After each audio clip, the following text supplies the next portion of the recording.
शहरात नाशिक व दिंडोरी लोकसभा मतदारसंघातील महाविकास आघाडीचे उमेदवार तसेच शांतिगिरी महाराजांनी रॅली काढत सोमवारी जिल्हाधिकाऱ्यांकडे उमेदवारी अर्ज दाखल केला। यावेळी तीनही उमेदवारांनी काढलेल्या रॅलीमुळे शहराच्या मध्यवर्ती ठिकाणी असलेल्या मुख्य 5 रस्त्यांवर तब्बल 3 तास वाहतूक कोंडी झाली होती। उमेदवारांच्या या रॅलीला निवडणूक शाखा आणि पोलिसांची परवानगी असतानाही पोलिसांनी वेळेवरच नियोजन करू अशी भूमिका घेतल्याने त्यांचे संपूर्ण नियोजन कोलमडले। या वाहतूक कोंडीचा प्रभाव इतर रस्त्यांवरही दिसून आल्यानं वाहन चालक आणि नागरिकांनी हैराण होत वाहतूक यंत्रणेच्या कामगिरीवर संताप व्यक्त केला।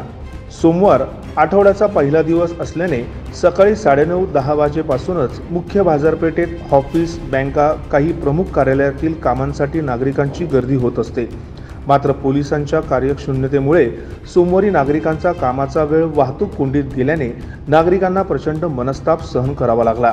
या रॅलीमुळे त्र्यंबक नाक्याकडून मायको सर्कलकडे जाणाऱ्या सिटी लिंकच्या बसेस, रिक्षा, इतर वाहनधारकांची वाहने ईदगाह मैदानाच्या गेटवरच अडकली होती। त्यामुळे 2 तास वाहतूक कोंडी झाली।